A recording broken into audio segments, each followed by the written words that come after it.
नमस्कार साथियों। तो आज है 23 जनवरी 2026। दोस्तों, इस वीडियो में हम टोटल 3 डिफरेंट कंपनी को लेके चर्चा करेंगे, जिसका आज बाजार क्लोज होने के बाद क्वार्टर 3 की रिजल्ट आउट हुआ। इनमें से एक कंपनी आपके डिफेंस सेक्टर से है, दूसरा अलग सेक्टर से, और जो तीसरा कंपनी है ना, वो बहुत ही जबरदस्त परफॉर्म किया। लगभग 200-200% करके जंप रखा है। तो आइए देख लेते हैं एक एक करके कंपनी ने शेयर्स का नाम। और याद रखना, इन सब कंपनी के ऊपर जब फिर से बाजार ओपन होगा, मतलब 27 तारीख मंगलवार के दिन, आपका नजर होना चाहिए। और डोंट वरी, मैं आपको उसके पहले एक बार इन्फॉर्म भी कर दूंगा, मतलब सोमवार के दिन, रिपब्लिक डे के दिन। ठीक है। अच्छा, आइए सबसे पहले कंपनी का नाम है पारस डिफेंस।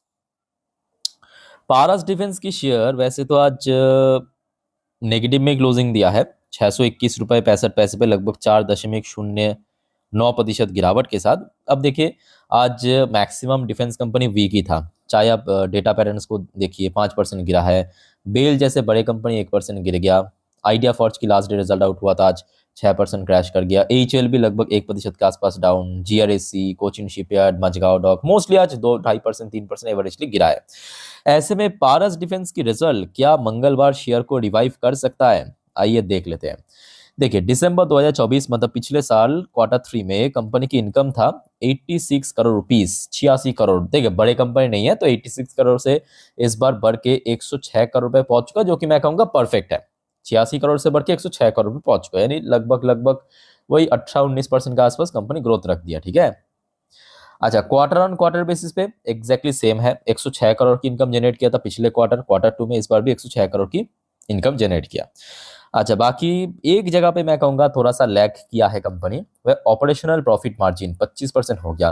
पिछले क्वार्टर में था 28%, पिछले साल था 26%। तो मतलब ईयरली बेसिस पे भी 1% गिरा है, और क्वार्टरली बेसिस पे 3% गिर गया।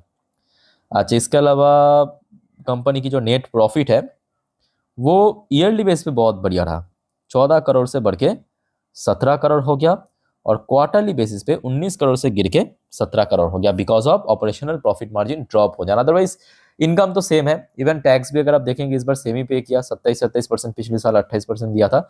But operational profit margin sequentially, मतलब क्वार्टरली बेसिस पे 3% गिर जाने के कारण प्रॉफिट जो है 2 करोड़ कम हो चुका है, या अप्रोक्सीमेटली आप कह सकते हो कि 10% के आसपास आपके क्वार्टरली बेस पे ड्रॉप हुआ। और ईयरली बेसिस पे बहुत ही अच्छा ग्रोथ रखा, लगभग लगभग आप मान के चलिए 30% के आसपास ग्रोथ रखा है। अच्छा, उस हिसाब से हमें जो अर्निंग पर शेयर है, वो भी बदलाव देखने को मिला। 2.26 हो चुका है, जो कि पिछले क्वार्टर में था 2.56, और पिछले साल था 1.87%। ठीक है। तो ओवरऑल बात करें, कह सकते हो कि आप ईयरली बेस पे कंपनी के रिजल्ट काफी बढ़िया रहा। सो अब देखना ये होगा कि मंगलवार जब फिर से बाजार ओपन होता है, बाजार की सेंटिमेंट कैसा रहता है। बिकॉज बीच में 3 दिन बाजार क्लोज रहेगा, सैटरडे, संडे, मंडे। और 3 दिन तो छोड़िए, आज की डेट में ऐसी स्थिति में हम जी रहे हैं कि अगले 1 घंटा या 2 घंटा बाद कुछ भी हो सकता है, बदल सकता है ना। सेंटिमेंट आज अभी अगर अच्छा है तो 2 घंटा बाद खराब भी हो सकता है, अभी अगर खराब है 2 घंटा बाद अच्छा भी हो सकता है, कुछ भी हो सकता है। तो उसके साथ साथ मैं आप सभी को कहूंगा दोस्तों, अपडेट लेते रहना और इसके ऊपर नजर रखना आपके मंगलवार के दिन। अच्छा, फिर आ जाइए, एक और कंपनी है अतुल लिमिटेड। केमिकल सेक्टर की कंपनी, अच्छी कंपनी, और एक टाइम पे हमने देखा था शेयर ने बहुत अच्छा रिटर्न भी दिया था। बीच में क्या हुआ था, आपके 2023-24 या 22 के बाद से खास करके chemical sector, entire chemical sector काफी वीक पड़ गया। और आज अतुल की रिजल्ट आउट हुआ, और लिटरली कह रहा हूं कि आज अतुल की शेयर जो पॉजिटिव में क्लोजिंग दिया ना, भाई वजह तो बहुत ठोस है। इवन आज आपने नोटिस भी किया होगा कि देखिए, बाजार की सेंटिमेंट बहुत वीक था, बट केमिकल सेक्टर इकलौती सेक्टर जो कि बहुत ज्यादा वीक नहीं था। और उसके पीछे रीजन दोस्तों, इस बार केमिकल्स की परफॉर्मेंस काफी दमदार हो रहा है। देखिए, दिसंबर 2024 पिछले साल क्वार्टर 3 में कंपनी की इनकम था 1417 करोड़। इस बार इनकम बढ़ चुका है 1574। अब नोट करना यहाँ पे एक और फैक्टर कि पिछले कुछ क्वार्टर में कंपनी कंसिस्टेंसी मेंटेन किया, भले ही देखिए कोई बहुत बड़ा गैप हमें देखने को ना मिले। देखिए, मेरे कहने का मतलब, जैसे कि दिसंबर 2024, एक साल पहले कंपनी की इनकम कितना था, 1417 करोड़। फिर देखिए, मार्च 2025 में इनकम कितना था, 1452 करोड़। थोड़ा सा इंक्रीज हुआ। फिर जून 2025 मतलब क्वार्टर 1 में इनकम और थोड़ा इंक्रीज हुआ, बहुत ज्यादा नहीं, बट थोड़ा थोड़ा करके बढ़ रहा है ना, 1478।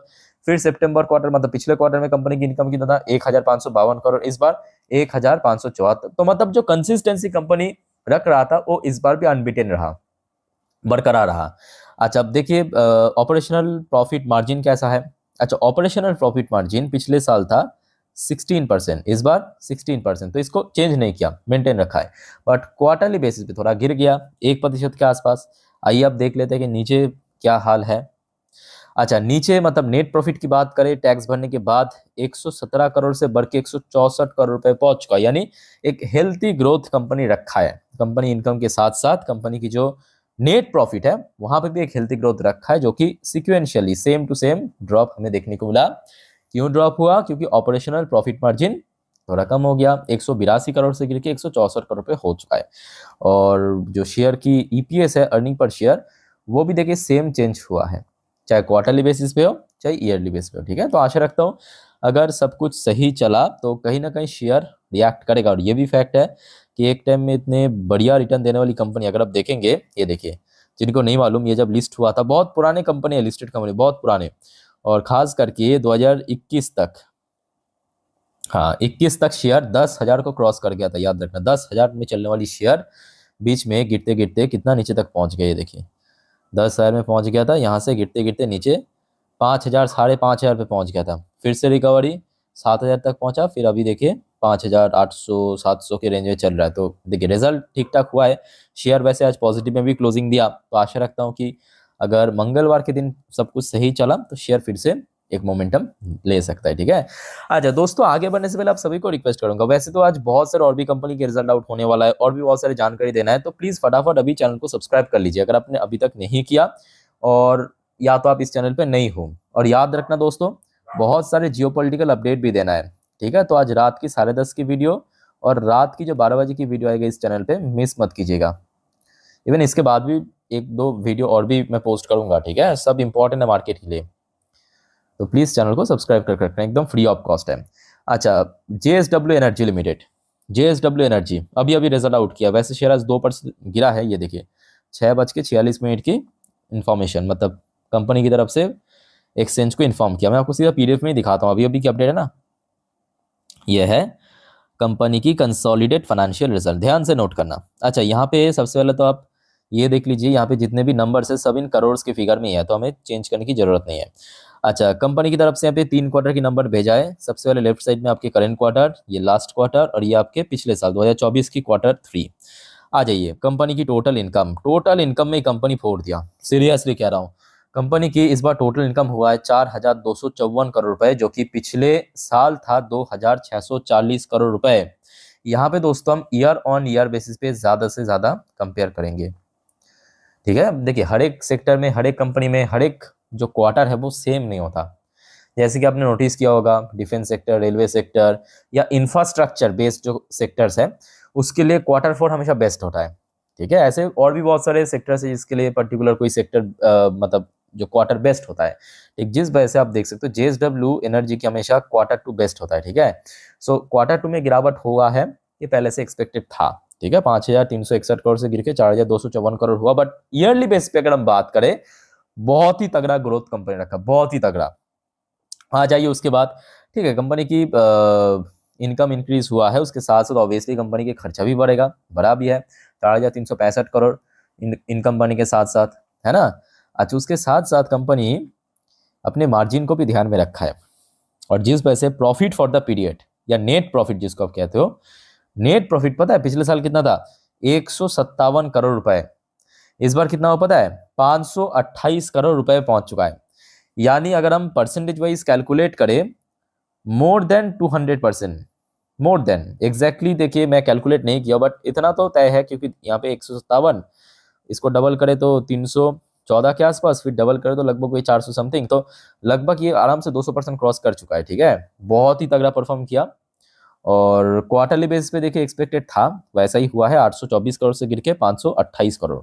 यानी ओवरऑल बात करें, एक अच्छा परफॉर्मेंस कंपनी रखा है, और उस हिसाब से ही इसका जो ईपीएस है, अर्निंग पर शेयर, वो भी चेंज हुआ है। देखिए पिछले साल था 0.96%, एक के नीचे था। पिछले क्वार्टर में था 4 मतलब 4 पॉइंट समथिंग, और इस बार हुआ है 2.41 बेसिक एंड डाइल्यूटेड। ठीक है, तो इसके ऊपर भी दोस्तों नजर रखना। अच्छी कंपनी है, ऑब्वियसली अपने सेक्टर की टॉप कंपनी है, और वैल्यूएशन वाइज भी काफी बड़ी कंपनी है। मार्केट वैल्यूएशन लगभग 83,000 करोड़ के आसपास। और ये भी फैक्ट है कि पिछले कुछ सालों से ये शेयर भी इतना देखिए बढ़िया काम कर रहा है, उसके बावजूद भी गिरावट भी हो रहा है। मतलब अगर आप देखेंगे शेयर की जो लाइफ टाइम हाई है सितंबर 2024 में टच किया था, आज की बात नहीं है, 1.5 साल पहले ये अपना लाइफ टाइम हाई टच किया था, लगभग 800 के रेंज में। 800 के रेंज में टच करने के बाद शेयर में जब गिरावट शुरू हुआ था पिछले साल 2025 में फरवरी पे शेयर अपना लो टच किया था 431, 800 वाली शेयर 431 में पहुंच गया। फिर देखिए बार बार शेयर हडल फेस किया, लगभग कोई 500 550 के रेंज में। तो आशा रखता हूं कि अगर देखिए यहाँ पे एक और फैक्टर मैं बार बार कह रहा हूँ कि आज की डेट में हम लोग एक ऐसे दौर में जी रहे हैं ना, सिर्फ और सिर्फ एक अच्छा कंपनी अच्छा काम कर रहा है, अच्छा ऑर्डर मिल रहा है, वो जरूरी नहीं, उसके साथ साथ जियोपॉलिटिकल टेंशन भी उसको ट्रिगर कर रहा है, ठीक है, तो उसके ऊपर भी थोड़ा ध्यान रखिए। और अपडेट मैं आपको देता जाऊंगा, तो अपडेट लेते रहिए, चैनल को सब्सक्राइब करके रखिए, और कोई आपको कंफ्यूजन है, डाउट है, कमेंट करके पूछ लीजिए। तो मिलते हैं नेक्स्ट वीडियो में, टेक केयर, बाय बाय, जय हिंद।